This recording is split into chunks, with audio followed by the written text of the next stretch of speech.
Eh bien bonjour, mon nom est Frédéric Boran et dans cette vidéo on va voir quelque chose d'un petit peu compliqué, à savoir comment utiliser les agrégats, somme, AVG, etc., les fonctions dans des critères. On va se poser la question, quel est le nom des formations internes dont le coût est supérieur ou égal à celui de la plus chère des formations externes. Je vous rappelle, on est toujours sur une problématique de base de données avec des formations hospitalières. Quand vous avez des requêtes compliquées comme ça, n'essayez pas, à mon sens, au début de les faire en une seule fois, mais on va les découper. Mais découpez-les. On va d'abord récupérer la plus chère des formations, donc le montant le plus élevé des formations externes. Donc select max coût de base from formation where interne égale no. Si on fait exécuter ça, il nous met 210. Donc la plus chère des formations externes nous coûte 210 euros. Maintenant, on va récupérer le nom des formations internes. Vous voyez qu'après avoir traité la partie de droite, on va traiter la partie de gauche. Donc cette partie-là, là pas trop de complications. Select nom de formation, from formation where interne égale yes. Je vais vous rajouter le coût de base, tout simplement pour voir en fait quelles sont les formations qui devraient récupérer.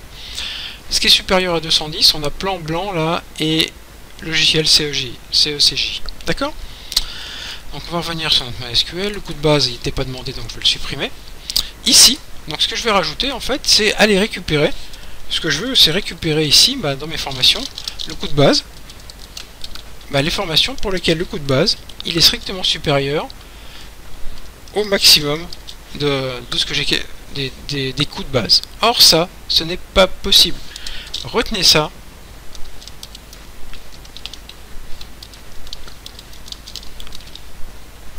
Je le fais en anglais. Ça, ce n'est pas faisable en SQL. Jamais de comparatif comme ça avec un agrégat balancé comme ça en vrac. Le seul moyen que vous avez, c'est d'aller récupérer votre petite requête que vous aviez préparée et d'aller lui dire que votre coût de base il doit être supérieur. Donc supérieur égal, ça n'a absolument aucune importance dans cette requête là, au résultat de ça. Alors pourquoi ça marche? Tout simplement parce que le select max vous retourne une valeur unique. Le SQL il fait d'abord ça, select max coût de base from formation where interne égale no. Donc ça retourne 210. Et ensuite il va faire select nom de formation from formation where interne égale yes on coût de base supérieur à 210. Et donc là, il nous sort bien les deux formations qu'on avait repérées tout à l'heure. Alors ce qu'il faut retenir, c'est ce que j'ai écrit tout à l'heure, quand vous avez comme ça nécessité d'utiliser un agrégat, forcément ça sera via un select dans une requête imbriquée, si c'est un critère. Voilà, c'est vraiment ça qu'il faut avoir, c'est vraiment cette écriture là qu'il faut avoir repéré et avoir en tête.